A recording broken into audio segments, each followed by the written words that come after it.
भारत और रूस के बीच में आखिरकार ये कौन सी डील हो रही है जो बहुत ज्यादा चर्चा में आ रही है। जानेंगे क्या है मामला। तो वहीं भारत के एक शख्स पर अमेरिका ने क्यों प्रतिबंध भी ठोक दिया है और इन सब के बीच में चाइना के लिए मुसीबत खड़ी कर दी भारत ने अब अरबों डॉलर उड़ेलने का प्लान बना दिया है। जियोपॉलिटिक्स में बहुत कुछ चल रहा है, हमेशा की तरह जानने को मिलेगा बहुत कुछ। आइए जानते हैं इन खबरों को विस्तार से। सैन्य तकनीकी सहयोग और रक्षा उद्योग पर भारत रूस कार्य समूह की 22वीं बैठक शुक्रवार को नई दिल्ली में आयोजित की गई, जिसमें दोनों देशों के बीच चल रही रणनीतिक साझेदारी को दिखलाया गया। सैन्य और सैन्य तकनीकी सहयोग पर व्यापक भारत रूस अंतर सरकारी आयोग का हिस्सा इस बैठक में रक्षा और तकनीकी सहयोग के महत्व को उनके द्विपक्षीय संबंधों की आधारशिला के रूप में दोहराया गया। इस बैठक की सह अध्यक्षता सचिव संजीव कुमार और सैन्य टेक्नोलॉजी सहयोग के लिए रूस की संघीय सेवा के प्रथम उप निदेशक ए बोइत्सोव ने की। यह बैठक ऐसे महत्वपूर्ण समय में हुई है जब दोनों देश भू राजनीतिक गतिशीलता में बदलाव के बीच अपने दीर्घकालिक रक्षा संबंधों को मजबूत करना चाहते हैं। इस बैठक में भारत और रूस के बीच सैन्य सहयोग के महत्व पर प्रकाश डाला गया, विशेष रूप से हाल की वैश्विक घटनाओं के मद्देनजर जिन्होंने रक्षा खरीद और आपूर्ति श्रृंखलाओं को प्रभावित किया है।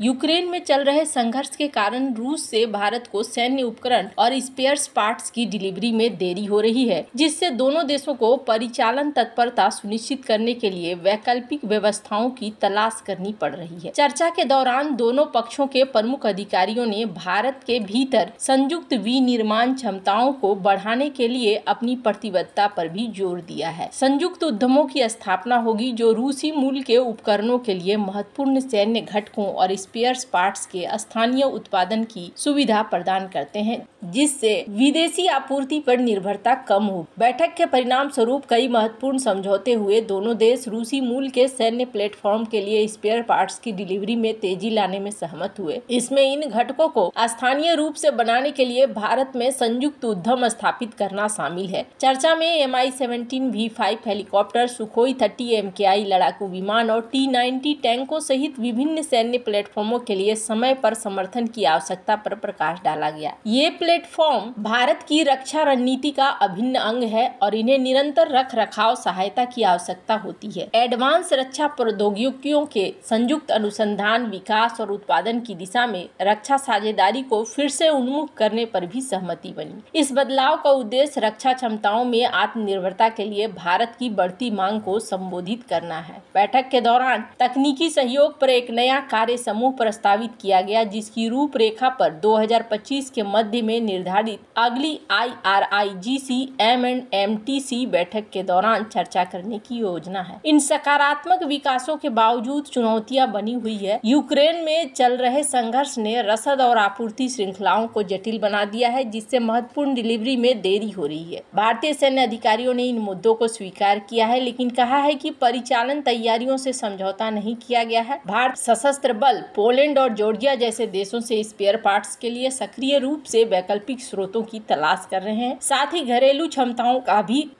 का भी आकलन कर रहे हैं। बैठक ने दोनों देशों के बीच रक्षा मामलों में आपसी सहयोग के लिए अपनी प्रतिबद्धता की पुष्टि करने के लिए एक मंच के रूप में काम किया। अधिकारियों ने आशा व्यक्त की कि किए गए समझौते का एक अधिक मजबूत रक्षा साझेदारी का मार्ग प्रशस्त करेंगे, जो बाहरी दबावों का सामना कर सकेंगे। भारत और रूस के बीच में साझेदारी धीरे धीरे बढ़ती हुई नजर आ रही है और मिलिट्री के रूप से ये जो मुलाकातें हैं हो रही हैं, ये मुलाकातें बहुत ही ज्यादा फायदा देने वाली हैं। ऐसा माना जा रहा है, इससे कुछ समय पहले तक ये कहा गया था कि क्या अब अमेरिका की तरह रूस के साथ भी भारत का एक एग्रीमेंट साइन होगा, जो एक लॉजिस्टिक एग्रीमेंट होगा। लेकिन जब पीएम मोदी पहुंचे वहां पर, तो ये कोई लॉजिस्टिक एग्रीमेंट साइन नहीं हुआ, जिसके बाद सवाल ये उठ गया था कि अब ये शायद लॉजिस्टिक एग्रीमेंट साइन ही न हो। पर देखने को मिल रहा है कि अब एक बार फिर से बातचीत हो रही है और इस बात के जरिए ये कहा जा रहा है कि संभावना है डोनाल्ड ट्रंप के आने के बाद रूस और भारत के बीच में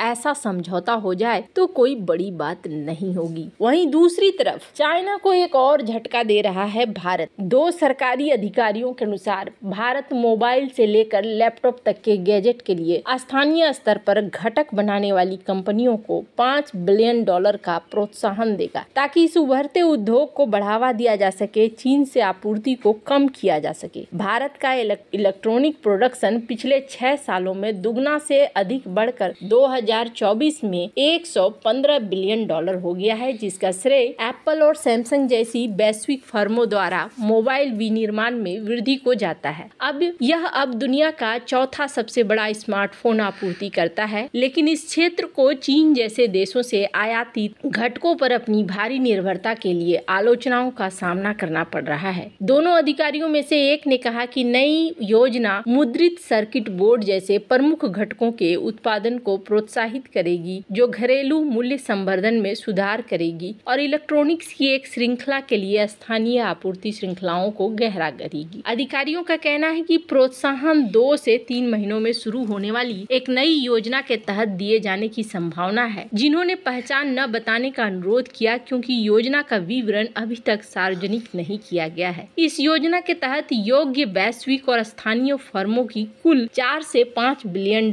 के बीच में प्रोत्साहन दिए जाने की संभावना है। पेट्रोलियम नियोजन और विश्लेषण प्रकोष्ठ द्वारा जारी नवीनतम आंकड़ों के अनुसार प्रमुख विदेशी बाजारों में मांग ने अब चीजों को बदलना शुरू कर दिया है और ऐसा माना जा रहा है कि भारत का इलेक्ट्रॉनिक्स मंत्रालय और वित्त मंत्रालय तुरंत से चाहता है कि इस दिशा में आगे बढ़े। सरकार के शीर्ष नीति थिंक टैंक नीति के अनुसार भारत वित्त वर्ष 2030 तक अपने इलेक्ट्रॉनिक्स विनिर्माण को $500 बिलियन तक विस्तारित करने का लक्ष्य लेकर चल रहा है, जिसमें $150 बिलियन के घटकों का उत्पादन भी शामिल है। निजी थिंक टैंक GTRI के विश्लेषण के अनुसार भारत ने वित्त वर्ष 2024 में $89.8 बिलियन के इलेक्ट्रॉनिक्स, टेलीकॉम गियर और इलेक्ट्रॉनिक उत्पादों का आयात किया है, जिसमें आधे से अधिक चीन और हांगकांग से आयात किए गए हैं। भारत के सेलुलर और इलेक्ट्रॉनिक्स एसोसिएशन के प्रमुख पंकज मोहिंद्रू का कहना है कि यह योजना ऐसे समय में आ रही है जब घटक विनिर्माण को बढ़ावा देना महत्वपूर्ण है, जो हमें वैश्विक स्तर पर इलेक्ट्रॉनिक्स उत्पादन का लक्ष्य हासिल करने में मदद करेगा। चाइना के लिए ये एक नहीं बल्कि एक के बाद एक झटका है जो भारत दे रहा है। हालांकि